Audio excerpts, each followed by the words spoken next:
Well, let's get some comments up here. We're going to have a good time. What with all the news and stuff? Boy, it's getting spicy out there. It's getting spicy out there, people. Do do do do do do do do do. Rum bum bum bum bum bum bum bum bum. Good morning, everybody, and welcome to the highlight of human civilization. It's called Coffee with Scott Adams. You never had a better time. But if you'd like to take this experience up to levels that no one can understand with their tiny, shiny human brains, all you need is a cup or a mug or a glass, a tankard, chalice, a stein, a canteen, jug or flask, a vessel of any kind. Fill it with your favorite liquid. I like coffee. And join me now for the unparalleled pleasure of the dopamine of the day, the thing that makes everything better. It's called the simultaneous sip, and it happens now. Go.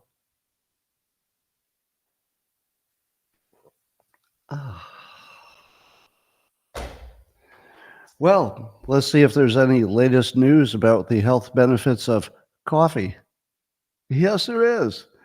Turns out, according to the science alert people, that there's a study that says that drinking coffee and maybe some tea, we don't want to leave the tea drinkers out, could be lowering the risks of dementia, but only if they had high blood pressure.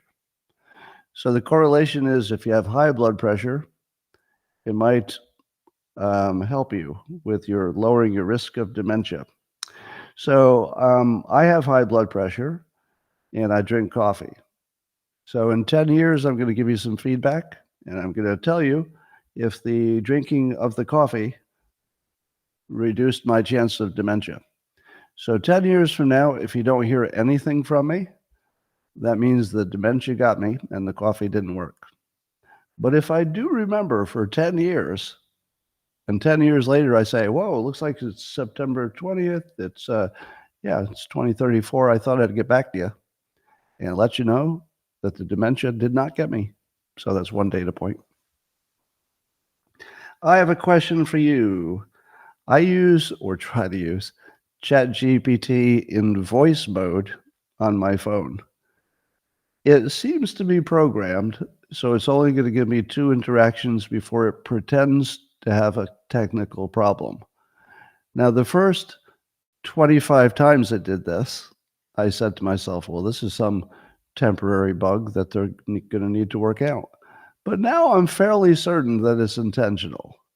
Does anybody have this experience where if you're typing into ChatGPT, it works fine, but if you ask it 3 to 5 questions, when you hit about the third question, it goes, bad cell phone connection. We don't know what's wrong. We cannot answer. And it won't work for you again until you come back hours later. But when you come back hours later, the first 2 questions, perfect. And then it will pretend to have a technical problem. So do you have this? Oh, okay. I'm getting yeses. All right. So that's intentional, right? Because I don't see any way that you could talk to it twice reliably every time. But by the time you get to the third question, it's always broken on the third question. Oh, we cannot talk. I don't understand your question. And then it won't work for the rest of the time. Okay. All right. So I'm getting lots of yeses. So it works fine if you use text, if you're just typing in your question. It's just the voice mode. That's intentional, right?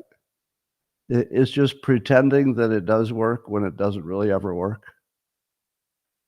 And I'll tell you the trouble it gives me. I'll ask it like health-related questions, and it'll get to the most important part, and then it will glitch out every time.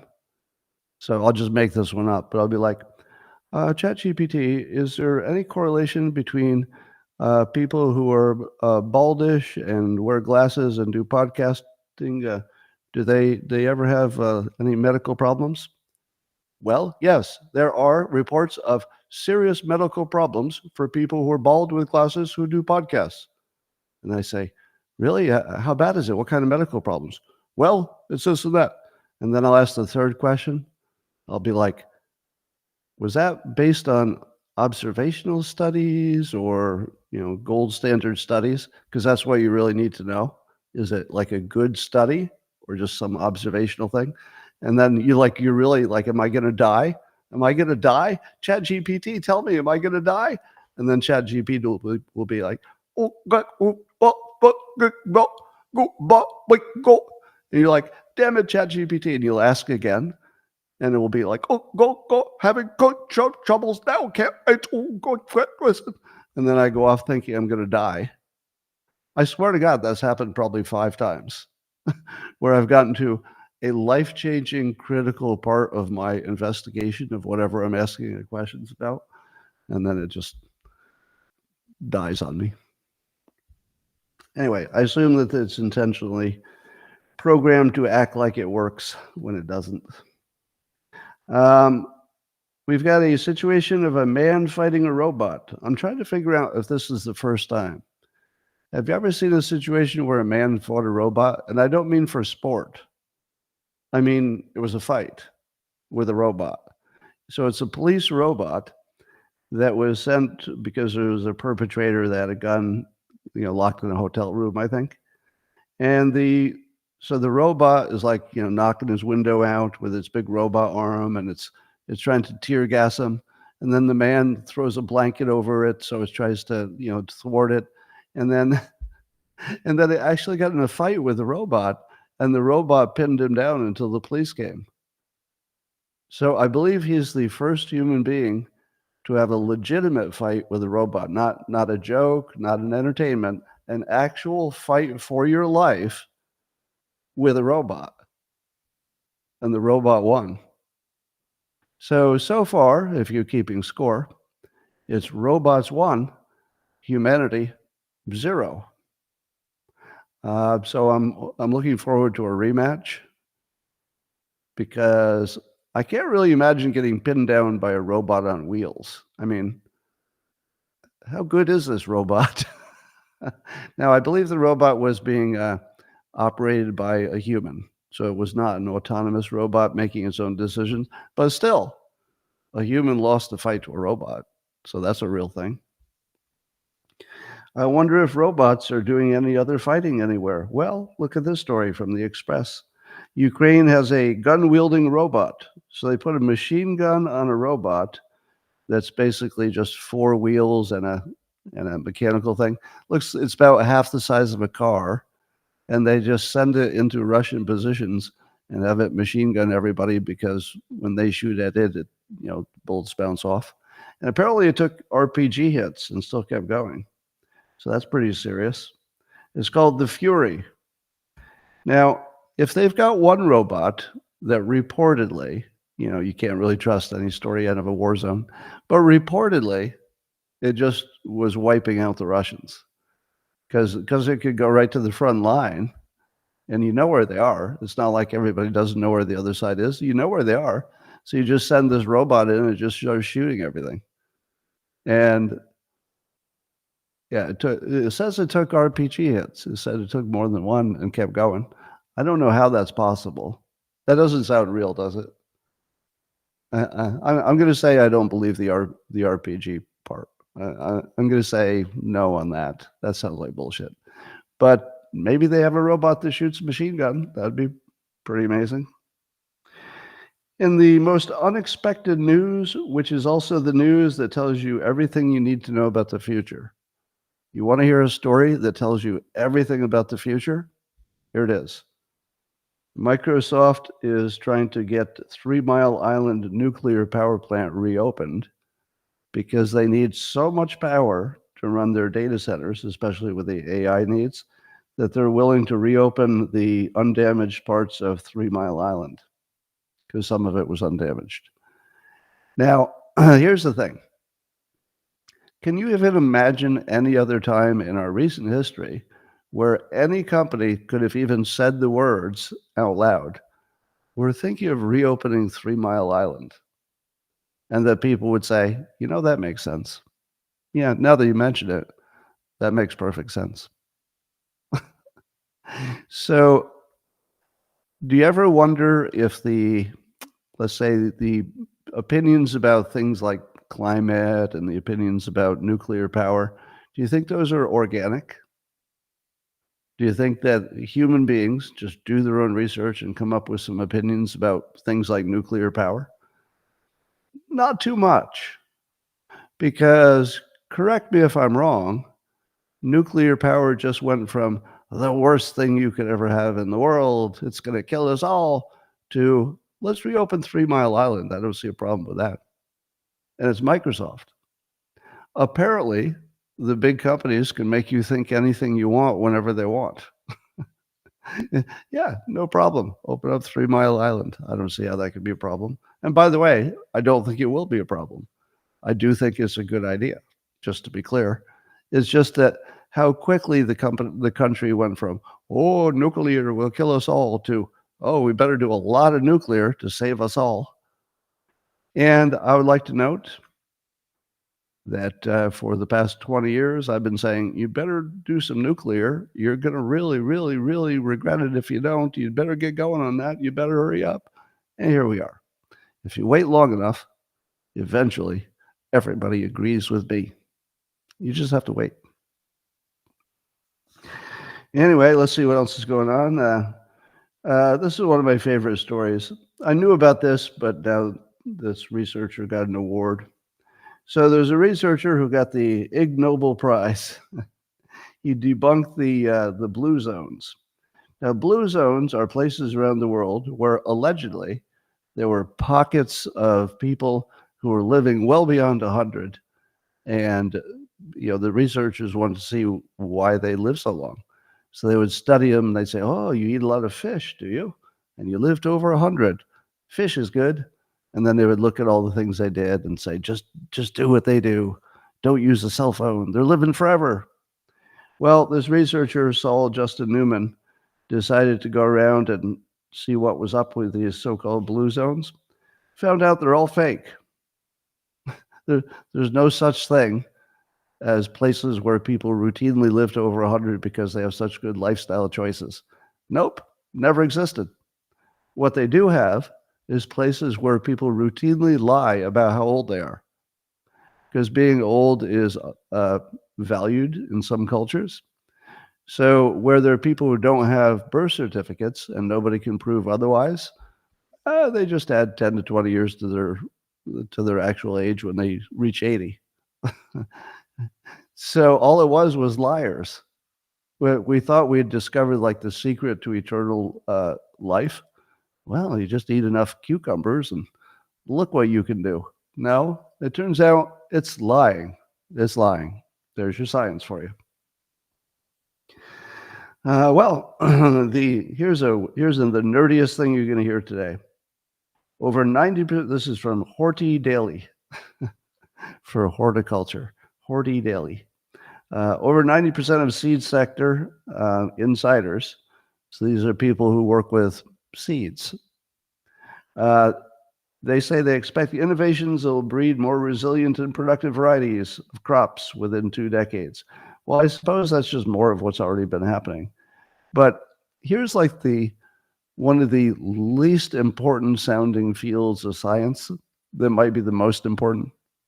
So we're all sitting around saying, how can we lower our food prices? Well, one way, which isn't going to be immediate, is if you had better seeds. So if you had better seeds, you grow twice as much food in the same amount of space with the same amount of everything. And you get twice as much. So that should lower your costs. So seeds are a big deal. And it made me wonder, I wonder how hard it would be to be a seed experimenter. Because I don't think they're putting chemicals on the seeds, right? Aren't they just mixing one kind of plant with another plant and doing selective breeding of some kind? Because I thought, isn't that the sort of thing you could do at home on your own, with like one tabletop? Because all you're doing is planting a bunch of seeds and seeing what works. I don't know. Seems like it'd be a good job. I'm a seed guy. I just do 20 seeds at a time. Well, I made a post yesterday that's more about a feeling. The zeitgeist. Have you ever heard that word? German word for how everybody's feeling at the same time for reasons that you can't quite identify, because it's not like there's a specific news in the story, or it's not like there's a specific story in the news. It's more like just people are feeling a certain way suddenly, and you're not exactly sure what caused it, but you can certainly identify it. And here's what I feel. I feel like men have decided who's going to win the presidency. Now, there could be shenanigans, so I'm only talking about the vote or the attempted vote. And I think it's over. I think the decision has already been made. And I think that Trump will win on votes. We don't know if he'll become president because there's too many shenanigans. It couldn't be more than a coin flip, even if you win the vote. It couldn't be more than a coin flip. So here's why. Here's what I sense. Let me explain something about men and evolution and biology. And I'd love to see if you agree with this. So I'm going to make some general statements about men. Now, before you say to me, but Scott, this is also true of women. Yes, it is. But Scott, why are you leaving the women out? I'm not. Scott, why are you saying this is only about men? I'm not. Now, even though I've said that, the very first comment is going to be, what about the women? What about the women? No, you're included. It's just that this is more weighted toward men, right? But women definitely included. And here's my statement. When there is a vacuum of leadership, what do men do? Do you know what we do? When there's a vacuum of leadership. Well, if there is a leader, what we love to do is just go about our business because we have a leader. If you give me a leader, I just ignore leadership. I go, oh, we got one? Leader's doing okay? All right, good. You go lead. I'll go do my thing, make my thing work. What happens if you can sense that there's no leadership? Unfortunately, the way we men are wired, and this is my statement, I'd love to see if you believe this or feel it or recognize it as true, that when men see a vacuum of leadership, they act. And we don't even have a choice. It's not even a choice. Now, again, it's not every man does this, and it's not that every woman doesn't, right? So we're allowing that all people are individuals, so there could be all kinds of that. But in general, men cannot abide a vacuum in leadership. We just can't handle it. And I think it's biological. I think we just evolved so that we will have a leader. So if your pack of wolves doesn't have a leader, one of the wolves is going to say, fuck, I guess I'm going to have to try out to be leader, because you're not going to go leaderless. You won't go leaderless. You're going to do it. Now, we men and plenty of women too, feel the vacuum of leadership. We don't know exactly what's going on, but we can feel that Biden's not running things.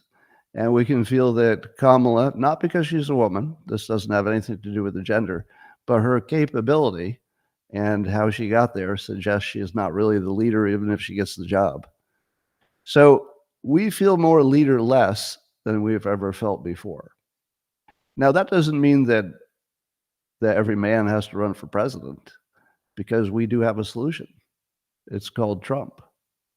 And I believe that there's this unspoken, but men can feel it, that we've already decided. We've decided we're going to have a leader. It's going to be Trump, and we're just going to make it happen. And it almost doesn't matter who gets in the way at this point, because it's not a preference, it's a decision. And I swear to God, I could feel the decision being made this week. I don't know what it was. And obviously, this is just a subjective, mental thing that's happening with me. But I'm just wondering if anybody else feels it. Do you feel it? That men have just decided, and that we're not going to do this anymore? We're not going to leave the border open. We're not going to leave the women unprotected in the cities. We're just going to handle it. But we don't need to talk about it. Well, I mean, I do, because I do this for a living. But men in general don't need to talk about it. And I'd like to ask you to do the following. If there are young men in your life Pretty much everybody at least knows somebody who's young and male. Ask them if they feel it too. And then help them get registered because they might not know what the process looks like. Help them get registered to vote. Now, here's what you don't need to do. You don't need to tell them who to vote for. Do you know why? They can feel it. The males can feel it. They can feel the difference in leadership, and they don't need to know the policies. They need to know that Trump is willing to be a leader and capable. He's willing and he's capable. And by the way, it doesn't really have anything to do with him being male. If it had been, let's just pick a name, Tulsi Gabbard, and she had, reached this point, and we knew she could be a leader, then she would have all the support of the men as well. But we need leadership, and we can feel it in Trump, even if you don't like everything he wants to do. And I think it's decided. And I think that here's the part that's going to be weird for you. If you talk to the young men in your life, I want you to tell them this. Tell them that and you can, they won't know who I am, so you have to describe who I am. Tell them that I told them it's time. Just tell them I told them it's time. And that it's time to register. And you don't need to tell them who to vote for. They'll handle it. Just tell them it's time. Because every man is waiting for their moment. Even young men. Sometimes there's a war, and the young men sign up because that's their moment. Sometimes they might need to protest, civil rights, for example, but they'll feel it. They'll know when it's their time. This is young men's time. If young men register in the next month and decide that they would like actual leadership in the country for the first time in a while, they can do it. It's your time. Tell them that I said it's their time. Now, the thing you should be saying to me is, why would I tell them that? Because they don't even know who you are, which is true. Here's why. Men need to be told what to do. And on one hand, we have a very specific impulse to know what to do. We know that there's a leadership vacuum, and we know we have to fill it. But we also need to be a little more specific than that. Can we get on the same page about what we're doing? Okay, it's a war. I got it. Okay, it's a war. I know what to do. I sign up for the war. I go to war. But tell us what to do. So I'm telling them what to do. Will they listen to me? Weirdly, yes. Weirdly, yes. Even without knowing who I am. Do you know why? Because I'm male, and I'm telling them what to do. And men respond to that. We like to be told what to do if it makes sense. If it doesn't make sense, we don't like it at all. But if it makes sense, we like order. We like chaos to be solved. We like to know what works. We like to know what's happening now and what will happen next. We want to know that there's cause and effect. We want to know that we can fix things. The young men feel all of that. They just need to know one more thing. It's their time. Civilization literally depends on young men waking up in the next 30 days. Or could. I mean, there's lots of variables. But if you fix that one variable, young men, just tell them it's time. The waiting's over. It's time. You need to get registered. And it's probably going to be vote by mail wherever you are. So it's not like you have to go anywhere. You don't have to miss a day of work. You don't have to leave your video games. You just got to go to a website, sign up to vote, and a thing comes in the mail in the next few weeks. So tell them I said it's time, because it's time. Meanwhile, we've entered, I think the October surprises are coming early. So there's a report. There's going to be a whole bunch of stories in the next month or so that are the most bullshitty of the bullshit. So the following stories I'm going to tell you, I don't believe any of them. So these are just claims that popped up in the last 24 hours. So Tim Wall says his former National Guard colleague who says that some nuclear manuals went missing around the time that Waltz returned from a trip to China. And he believes that Waltz stole some nuclear manuals. Now, the first question I'd ask is, what the hell kind of nuclear manuals would somebody in the National Guard have access to? I'd like to give my opinion, which is nothing.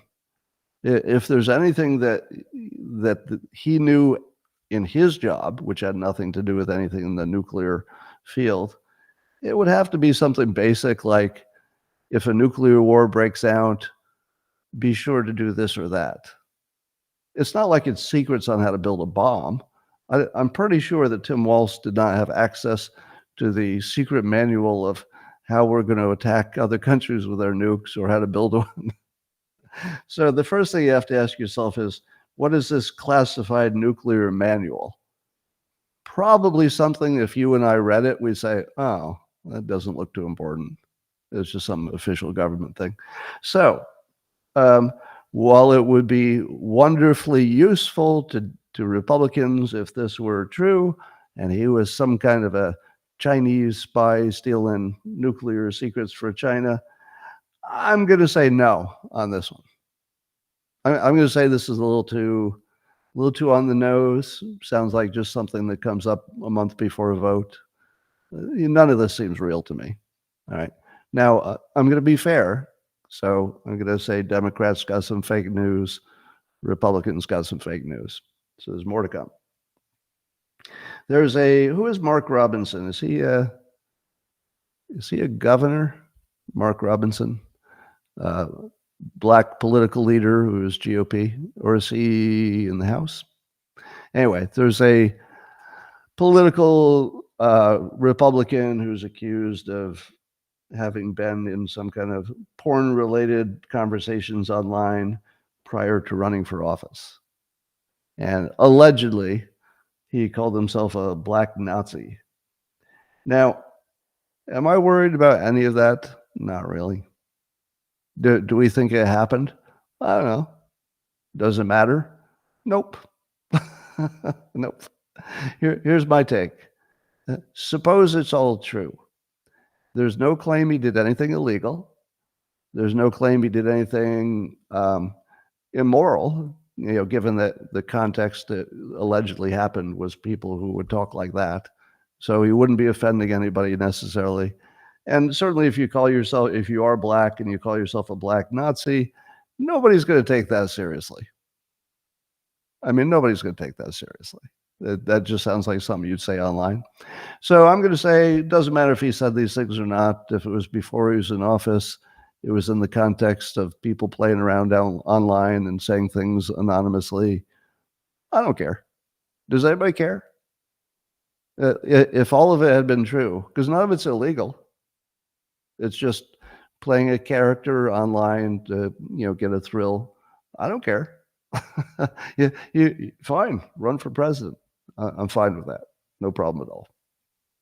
How about, let's see, there's a story that RFK Jr. had some kind of a too personal relationship with a reporter who had been working for the New York Magazine. So Olivia Nuzzi allegedly was having some messaging or something that got too personal with RFK Jr. Some people are suggesting that they had an affair, but the evidence does not suggest any kind of physical contact. So they both deny any physical contact, and apparently they met once during the context of an interview. I doubt that led to sex immediately following the interview. So I'm going to say this doesn't sound real to me.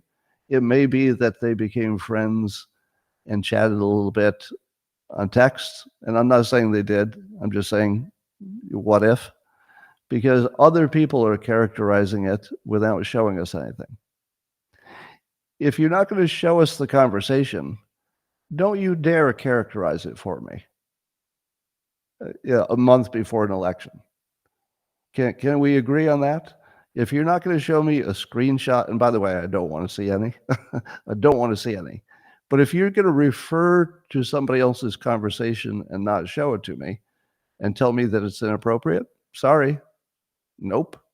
Nope. I'm not going to take Tim Walz and his magical stealing of nuclear documents. Doesn't sound real to me.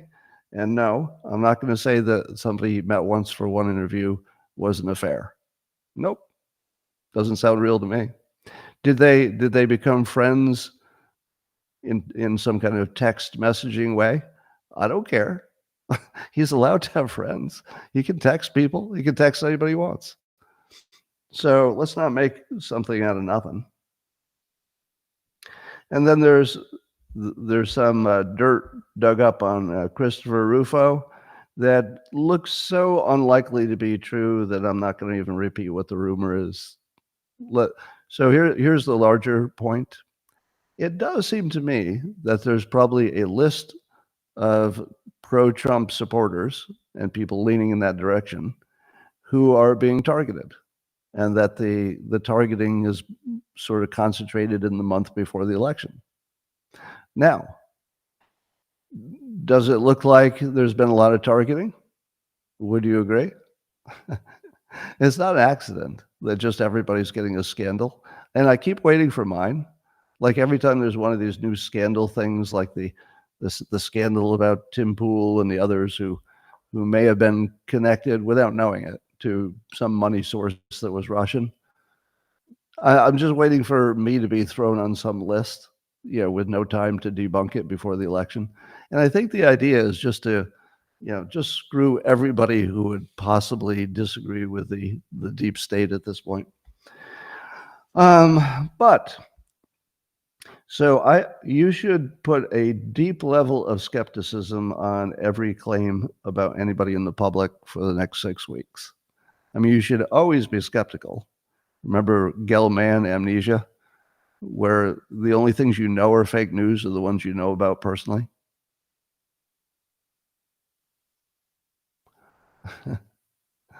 All right, I see that. So Diddy is in jail, pending trials, I guess. And some say he was reportedly placed on suicide watch as he awaits trial. Now, that could be to get him out of the general population. So he may have just acted like he was going to commit suicide so that he didn't have to be around regular prisoners who might be paid to kill him to keep him quiet, sort of Epstein style. So it could be a strategy. But I would also think that given the things he's been charged with, that he actually would be thinking of suicide. I don't know how you do it easily in jail. But isn't this also the same thing that the deep state does before they murder somebody in jail? Isn't the first thing you do is say, well, he is talking about killing himself, so that later when we find him strangled to death in his cell, they're going to say, well, I mean, we've been priming you for months that this is the sort of guy who's threatening to kill himself, and sure enough, he strangled himself in his cell. And that's not easy, but he was very motivated, so he strangled himself to death. I feel like that's just obviously coming. And by the way, we are so primed and beaten down by the illegitimacy of our government and the news and whoever's really running things that they could actually just kill him and say, yep, he beat himself to death with a stick. And 100% of the people would say, that's not real. And then the news would say, oh, it's real. And then we'd say, it's not real. And then we'd do that for a few months, and then we'd get tired. And then we'd just move on to the next outrage. They can kill him right in front of you. And honestly, I'd be surprised if they don't at this point. Given that there's no way they get caught, and we know it works, and it's probably life and death for a lot of people who would be willing to pull the trigger, sort of, paying somebody to do it in jail. So I feel we're at that point where it's like Putin murdering his dissidents. Like Putin can apparently, if you believe the news, Putin can just poison a dissident and we'll get really mad for a few months and then we'll just move on. And then he can poison another one. And then we'll get really mad and then we'll move on. So I think they could do the same thing to Diddy. We'll get mad and then we'll move on and nobody will go to jail for it. But there are some bad coincidences happening. Apparently, a bunch of record or music industry people retired the day after Diddy got arrested. People are saying, well, that's a weird coincidence. All these powerful people who probably went to a Diddy party are retiring just at the exact time that some pressure might be coming on them.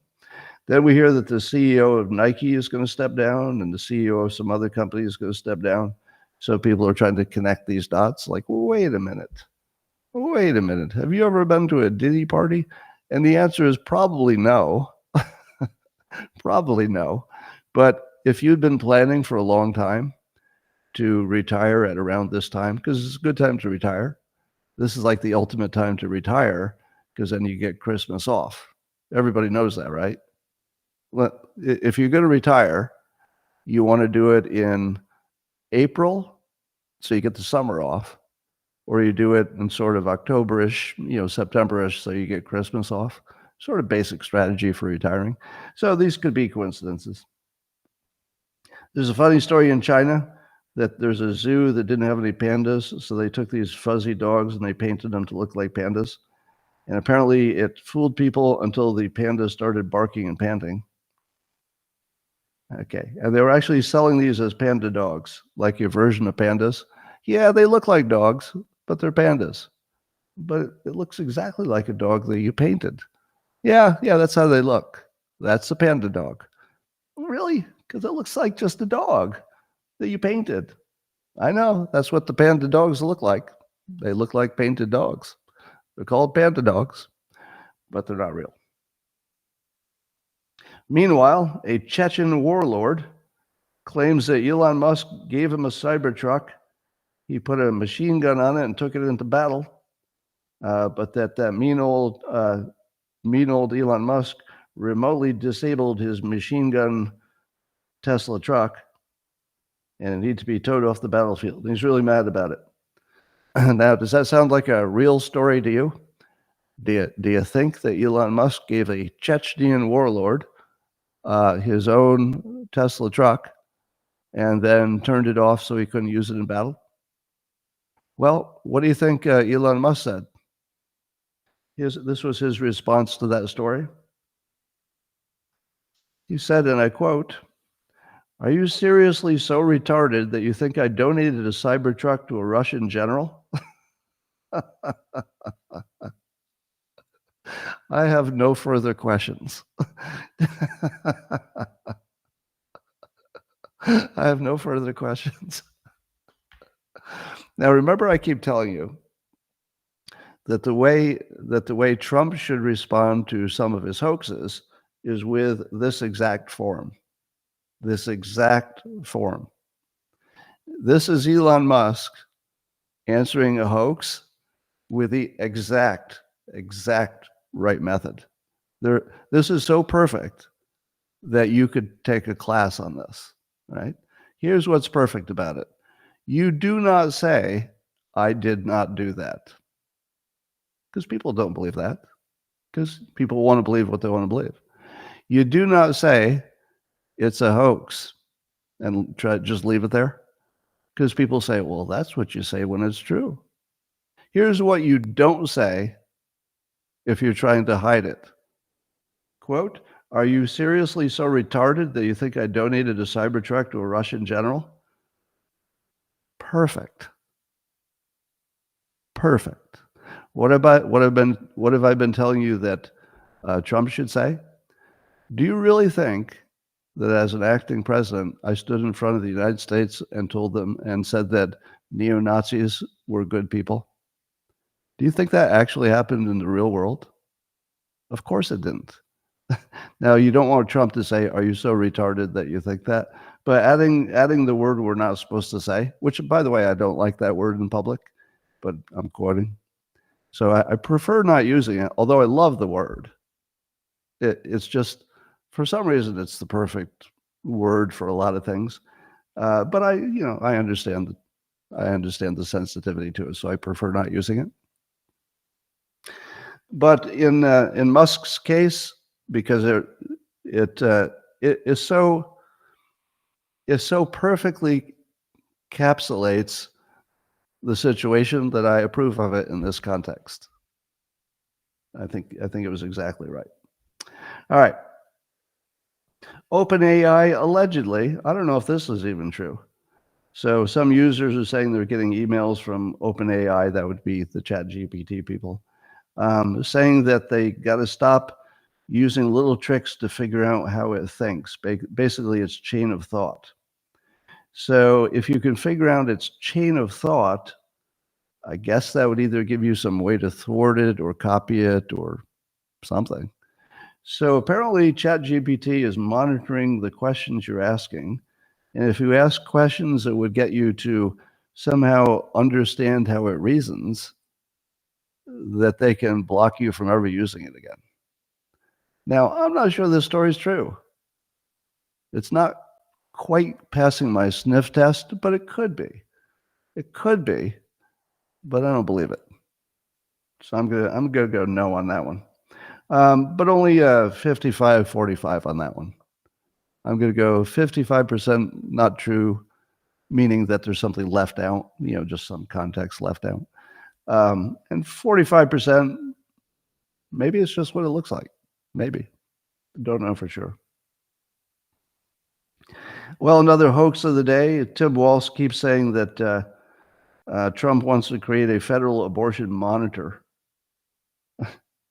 And apparently he's been fact-checked by Breitbart, USA Today, Snopes. Doesn't make any difference. Still says it because his base doesn't care. Sounds good enough. So I think, and I might have to slightly give him a little bit of cover. I'm no Tim Walsh fan, just to be clear. But if this were Trump who said that, I might have been tempted, to say it's a little bit directionally correct. Now, it's not correct. It's very much specifically false. But is he telling his people, hey, if you get a bunch of Republicans in office, things could change quickly in terms of abortion laws?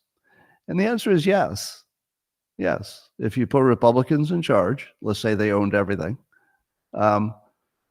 could things change quickly in the abortion world in ways that the left doesn't like? The answer is yes. Yes, it could.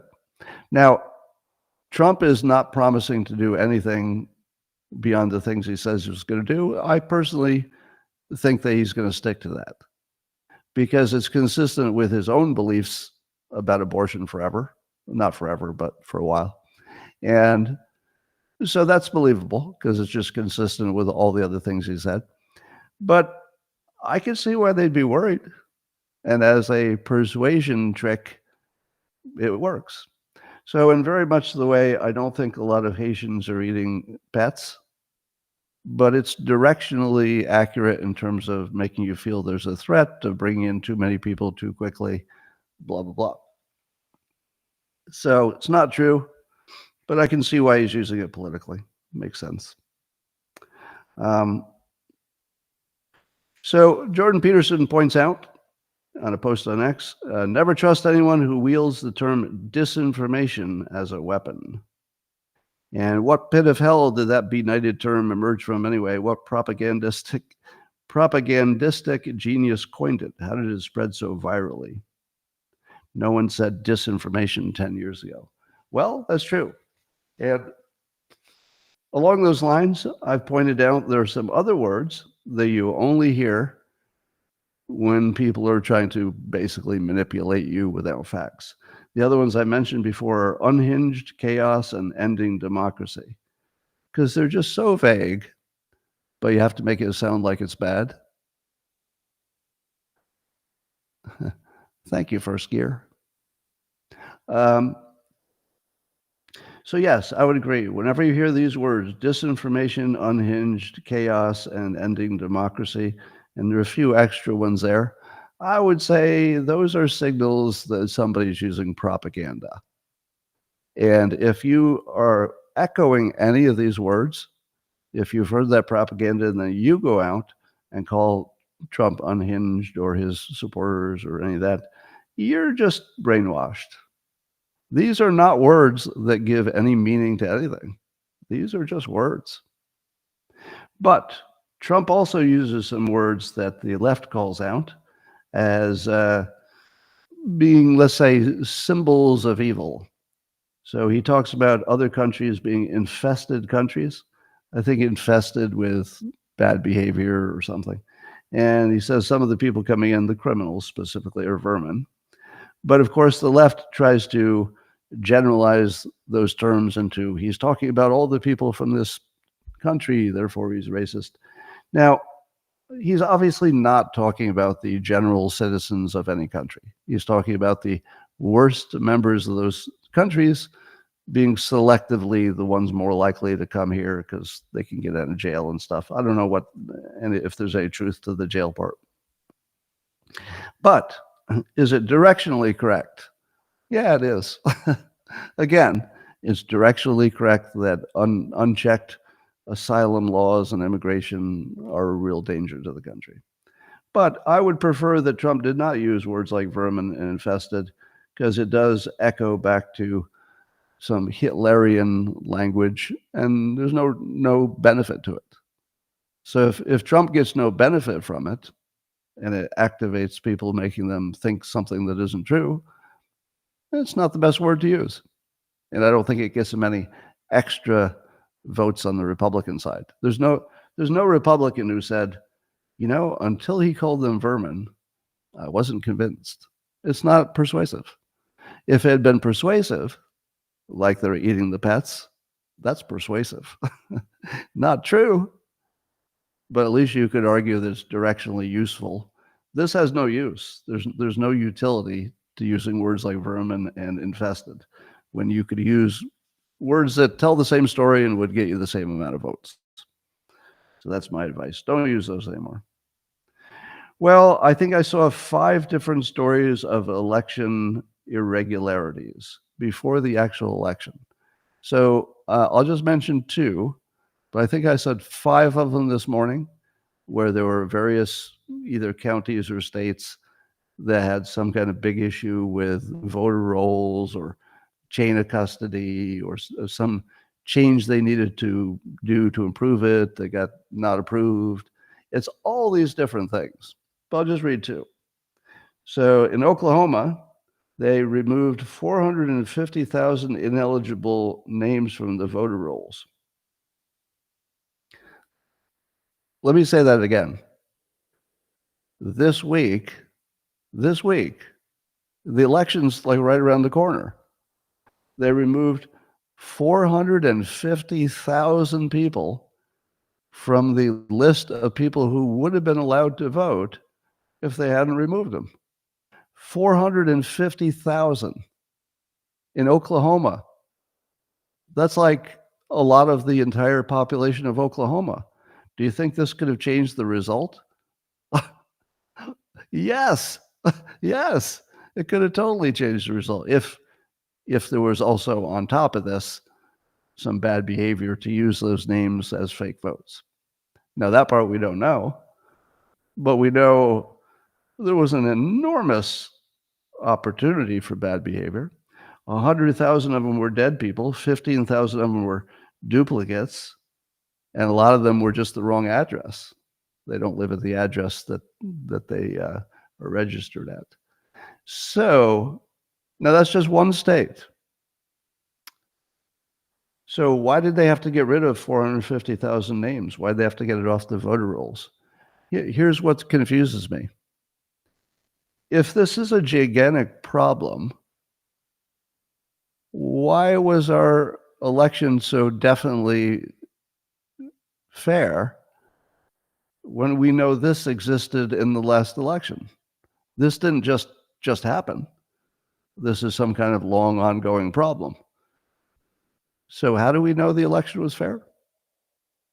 What would be the mechanism by which we could know that if we know that this kind of problem existed? But luckily it's only Oklahoma, right? Oh, thank goodness, it's only Oklahoma. No, it's not. They all have some kind of problem. Here's another one. Election officials in Luzerne County, that's in Pennsylvania, one of the most important state, we think, for the election, have banned all mail-in ballot drop boxes from the county over fears of voter fraud. Now, you know what I'm going to ask, right? Why would they need to ban mail-in ballot drop boxes? Because we were told that when they were used, that was a deeply secure election. Why would you need to change it if it was secure? Nothing they told us about the election is real. It's all fake. Almost everything we've been told is fake. And there's almost nothing that makes me more angry than when I see somebody on the regular news say with confidence, and that fake, stupid-looking confidence, that the election was fair and that we all know it. The election was fair and we all know it. How? How could you know that? It's the most unknowable thing in the country. In fact, I don't think there's anything less knowable than who won the election. You couldn't know anything less, unless it was a landslide, I suppose. How about this? Tennessee, they have a new law requiring to use voter verifiable paper audit trails to improve election integrity. Wait, why does that make sense? Why would you need to change something in Tennessee to have an audit trail when we were told that you can tell if the election was fair without any change at all? Because it was already perfect and we know it was all fair. Why would you need to implement a new way to know it was fair if you already know it's fair? It's like they've been fucking lying to us about every fucking thing they've said about the election for years. And do they even know it? Do the people in the news know that every state is making apparently big changes to the election because they had giant holes and vulnerabilities? And at the same time, they say, but the elections have all been fine. They've been fine. They've been fine.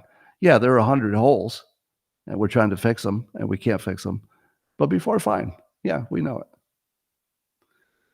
How about the RNC says Pennsylvania County, there's a Pennsylvania County Daily Wire is reporting this.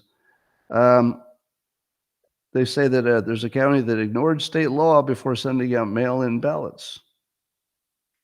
The ballots without conducting accuracy tests. So why do you need to stop these ballots going out? And why do you need to do accuracy tests when the system is so secure? It's not me, right? Can you tell me this isn't me? They are telling us the system is great and it's got 1,000 holes in it, and they're reporting them at the same time. I'm not imagining that, am I? But I'll tell you, if you were a Democrat, how many of these stories would you have seen? So I just read you, 5? And I saw several more. Just today. This is today. This is not this week or this month. Today. Just today. These are the headline stories. How many Democrats saw these stories? None? It's like it doesn't exist. Anyway, there's a story about a New York City COVID advisor during the pandemic. So he was advising people on what to do about COVID, with make sure you're 6 feet apart and wear your mask and all that stuff. And apparently he was going to secret drug-fueled sex parties, and he had to be sneaky.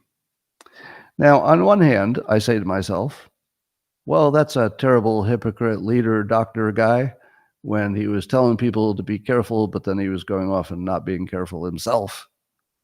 To which I say, I'll bet that was universal or close to it. My guess, well, let me put a percentage on it.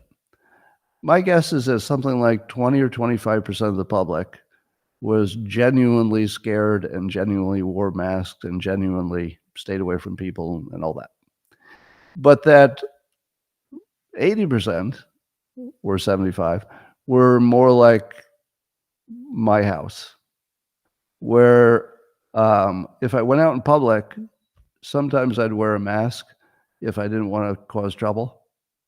But as soon as I came home, I'd take them off, and I required no masks in my house. And at kids, friends of kids and stuff running through all the time. So it was basically like reams of people completely ignoring all of that privately. I just publicly I pretended to go along, until I couldn't do that anymore, and then I had to become a mask rebel for a while. So I think that was closer to universal. I really don't even care that this guy was telling us to do one thing and doing something else, because I think everybody was doing the same thing. So Kamala was on Oprah. You'd think this would be the friendliest interview in the world, and it was. But here are some things that came out of it. Number one, it's very clear that Kamala Harris is an idiot, because all it did is produce clips that Republicans showed without comment. If you do an interview and your opponents can show clips from it, multiple clips, it's not even one thing, and you don't need to add a comment. You just say, look at this, which is basically what social media was doing. It's like, look at this. And it shows her just how well the passage of time, and I grew up in a small town, and I own a gun, and it just looked like an idiot. And in my opinion, she looked inebriated. Does anybody else think she looked inebriated on Oprah? I would say obviously. Again, I'm going to say, why are you pretending you don't see it? Is that what's happening? Are you pretending you don't see it? Now, most of you do see it, but I'm talking about the rest of the world. Is the entire Democratic Party pretending they don't see this? Because I think they are. I think they're actually pretending. Now, there's a reason that let's say the legitimate corporate news is not talking about this at all. It's because they can't prove it. And if you can't prove it, it would be a hell of a thing to say if you're a legitimate news organization. But you and I are just citizens, right? I mean, I do this on a podcast, but I'm a citizen. Nobody gives me a paycheck from a corporate entity. And when I look at her, to me, it's obvious she's inebriated. Now, you could argue about what the source of the inebriation is, but we've seen her clearly not inebriated. If we'd seen her always acting like this every time she went in public, I'd say, well, maybe she just has sort of a, goofy, cackling personality, and that's just who she is. But we've seen her not inebriated quite a few times in the debate, for example. Definitely not inebriated. Definitely not. But on Oprah, you tell me that's not inebriated.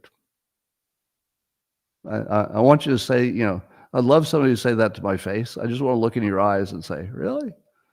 Really? That looks totally fine to you, right? To me, this so matches how they treated Biden, like they didn't see a problem. I don't see a problem. What are you talking about?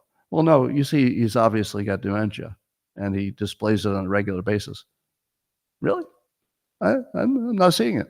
I don't know. What are you talking about? So we're just doing it again.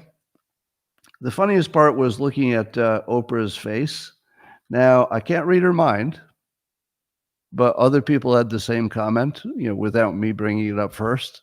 So when I watched that, I looked at Oprah and I thought, is Oprah looking at her like, oh my God, what have I done? It looked like Oprah, who others said has, a 20 or 30 point IQ advantage on Kamala. Say what you will about Oprah, she's really smart. And I saw her sitting there looking at her like, oh my God, is this really happening? That's the face I saw. Now, remember, I'm biased, so I'm probably, mind reading isn't real. We don't know what she was really thinking, but that's how I received it. Like it felt like Oprah knew exactly what was happening, and it was just what you and I think, which is she looks drunk and she's full of word salad and she's not very smart. So you decide. Well, there's this interesting question of whether California made AI parodies illegal. Um, like most laws, it's written so you can't tell exactly what it means. But I'm drilling down into this because I've put a stake in the ground that is opposite to what the news is telling you. So at least the social media news, the social media is saying that a maker of an AI parody video of Kamala Harris is going to sue California for their new law that says you can't do AI parodies. Now, I say, well, they don't mean that. They mean you can't do AI that looks like a real thing. And then people who are also smart and know more than I do say, no, Scott, they really actually made it illegal to do a parody. And then I say, no, that couldn't have happened. That's impossible because there'd be no point in doing it. It would be thrown out as unconstitutional. And then somebody showed me the phrase in it that says that parody is not included. Here's what I think is happening. So this will be my working hypothesis. I think the reason that we can't tell if California banned parody is this very little gray area that's very tiny. And that would be an AI election-related piece that you legitimately couldn't tell was fake. That's definitely illegal. So if you make a parody that would look to somebody like a real thing and you don't label it parody and it's about something important like an election, that appears to be what is now illegal. I don't have a big problem with that. I generally like it when the government says you can't lie to the public about important things. So, for example, there's truth in labeling. I like that. I like that there's a law that says you can't just lie on your label what you have in there. I like that banks have to calculate their interest rates in the same way.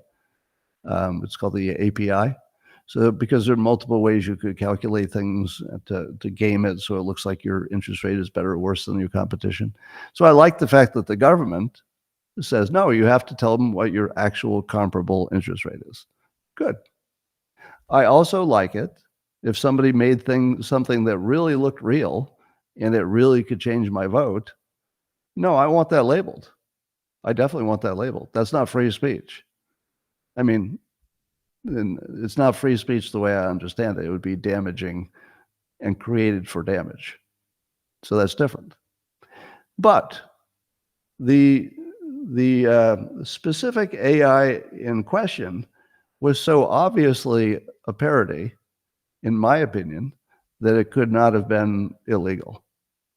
And that parody that's obvious, even if it's about an election, that's not going to be anything you're going to get arrested for. So there may be some ambiguity in it, and I'm not a lawyer, so don't take my legal interpretations. But I can't believe I live in a world in which an obvious parody would be illegal. I think it's only the ones that are not obviously a parody. So, and I don't have a problem with that. I think they should be labeled. I don't think you should go to jail if you don't label it. Maybe you should get maybe blocked from social media or suspended for a week or something, but not jail. I don't think jail's an option, actually. All right, here's the most fun, provocative thought I'd like to give you today.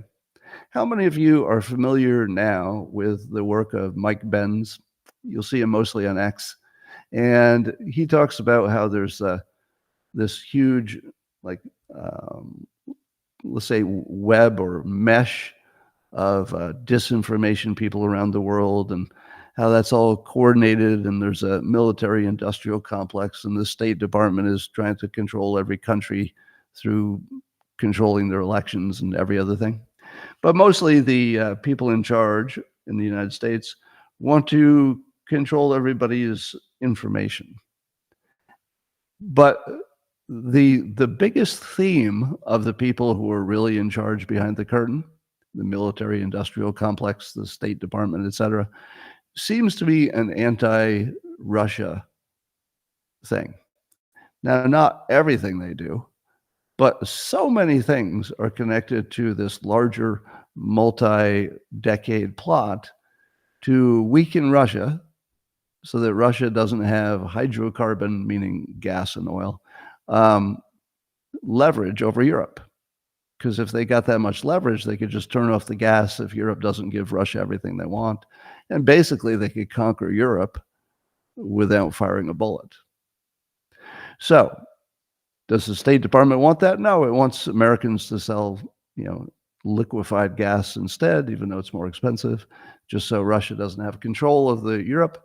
But is it so much about control, or is it even more about getting Americans to have access to Russian resources in a colonial way, basically, or a colonizing way, I should say?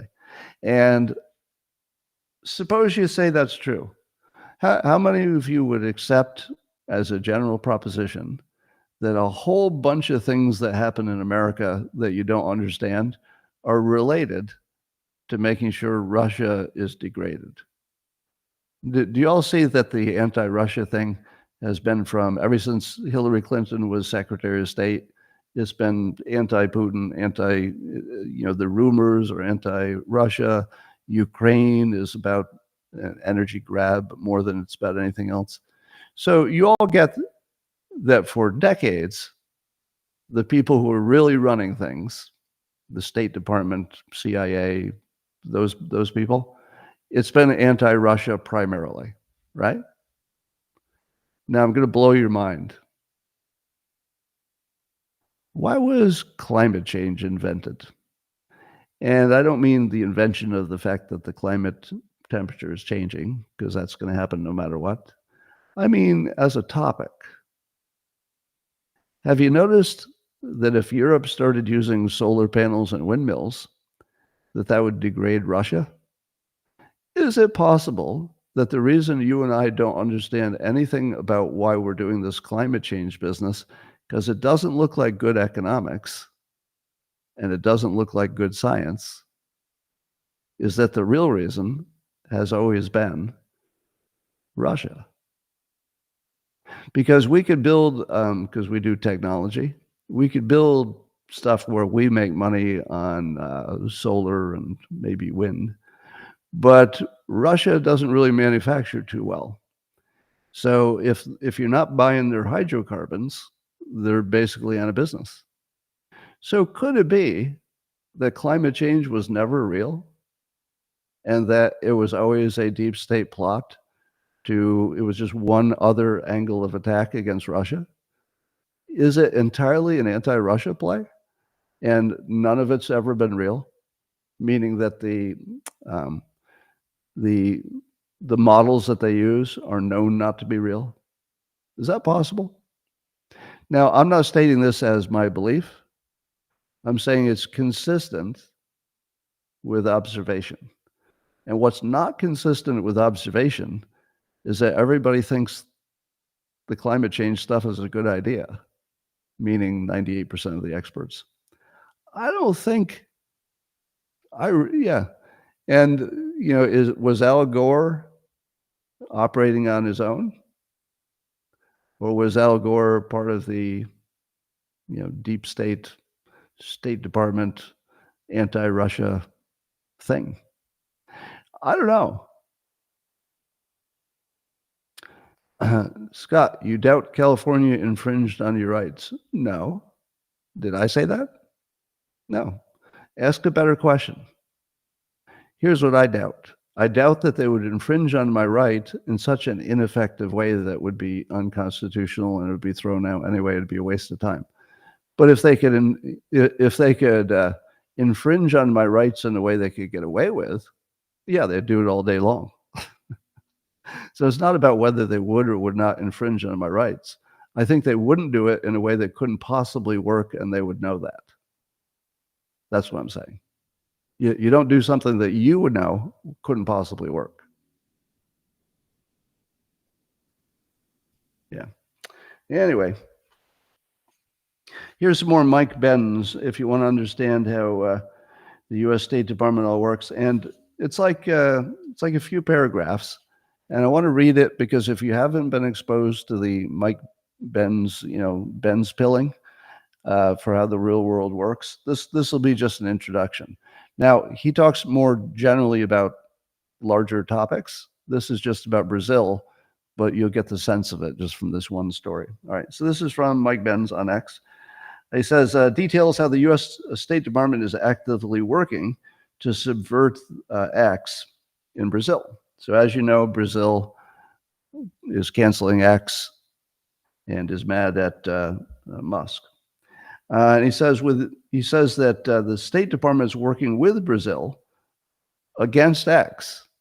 Now that's the opposite of what the State Department should be doing. They should be working to make it easier for American companies to operate overseas, not working with a country that's stopping it. Why would they do that? Well, it's because X is the source of free speech. And the people who control things behind the curtain cannot have free speech because we've never really had it. This is maybe the first time. And it's dangerous because they can't control the narrative. So the State Department is allegedly working with the Brazilian government and installed their current leader. And so here's how Ben says it.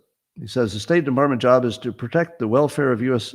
citizens' interests in the U.S. corporate interests and U.S. national interests in the region. Instead, they just let Brazil seize Starlink's assets. So Brazil, because it was mad at X, seized assets from an entirely different company, Starlink, because Musk is running both. Now, why in the world would the United States be okay with that? Like, that's just mind-blowing that we'd be okay with that as a country. He says that X is caught in a proxy war between the State Department and Bolsonaro, the leader who was deposed there. You can bet if Bolsonaro had banned Twitter 1, that was when Twitter was more managed by the people behind the curtain, the whole litany of our Department of Dirty Tricks toolkit would have been crammed down Bolsonaro's throat so fast. The U.S. wanted Lula to win. That's the one who did win. It's as simple as that. What's happening in Brazil has much less to do with free speech as has to do with the State Department and the blob's designs for who needs to win that election. After the State Department overthrows a country or runs tens of millions of dollars to do a political opposition, and they barely win an election, we have the new policy of transitional justice, where we arrest all the opposition leaders. Bolsonaro right now is under countless indictments, just as Trump is here. So if the bad guys in America overthrow a country, whether it's the U.S. or another country, the first thing they need to do is jail the people who barely lost so they can't come back. And we're seeing it. Then they can prevent the mobilization and coordination of the defeated party's resurgence, of course. And the U.S. is doing with foreign countries in order to contort the economics of the U.S. X platform to force them to put the old censorship mechanisms back in place. So the idea is that the State Department wants X to no longer be a free speech platform, and they can't do it directly. So they work with Brazil, which we've overthrown their government to get our own person in there, allegedly, and working with them, which is basically us, because we took over their government, apparently, or at least we're having a friendly working there. And that the two of them, the State Department and Brazil, would cut X out, and maybe they try the same thing in Europe. And then X becomes no longer financially viable because too many countries stop using it. At that point, free speech is done. So that's what your State Department is doing, removing free speech according to this narrative. Anyway, the thing that protects the bad people in our government is that it's all too complicated and your average citizen just can't get engaged. It's like, well, Mike, how many different organizations did you just mention? 25. And if you don't understand how all 25 operate, in a semi-coordinated way, you don't know anything. You would have no understanding of how the world is working. So it's too complicated. All right. So there are reports that Israel killed the Deputy Secretary General of Hezbollah. I do not know how high-ranking a Deputy Secretary General is. Is that below or above the Assistant Deputy Secretary General? It's below a Secretary General, but is there more than something between deputy? I don't know. But somewhere in higher up, allegedly killed in an airstrike in Beirut. And apparently there's quite a battle going on. Hezbollah is firing lots of rockets into Israel as we speak, and Israel is getting pretty fierce in their attack. Now, Israel, having blown up all those pagers and walkie-talkies, are probably bombing people who can't coordinate their attack with each other. And I don't know how much difference that makes. Maybe all they did is send a runner out and say, okay, everybody start shooting. And maybe that's all Hezbollah needed. But we shall see. We shall see. All right, ladies and gentlemen, October is going to have a lot of surprises. I know of one of them. And I'm not going to tell you, I'm just teasing you.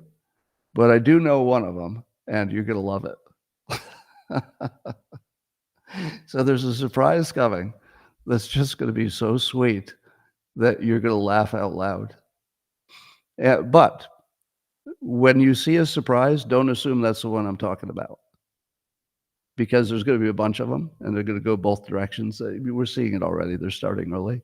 So there's going to be, I wouldn't be surprised if there's a story about me in the news that's completely made up, because I don't know that there are any real things I would care about.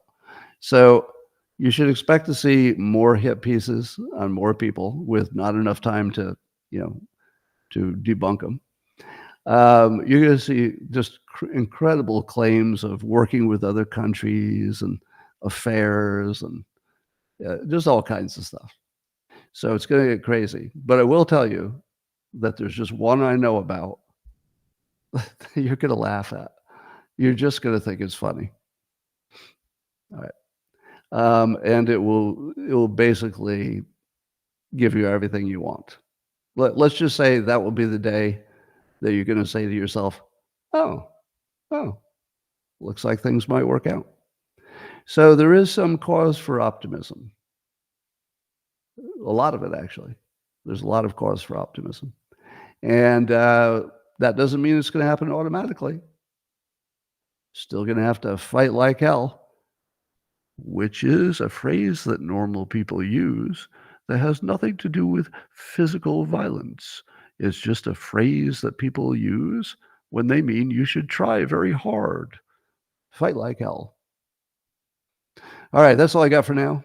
I'm going to talk to the locals people privately because they're so awesome. And the rest of you, I will see tomorrow. Same time, same place. Thank you, X and Rumble and YouTube. See you soon.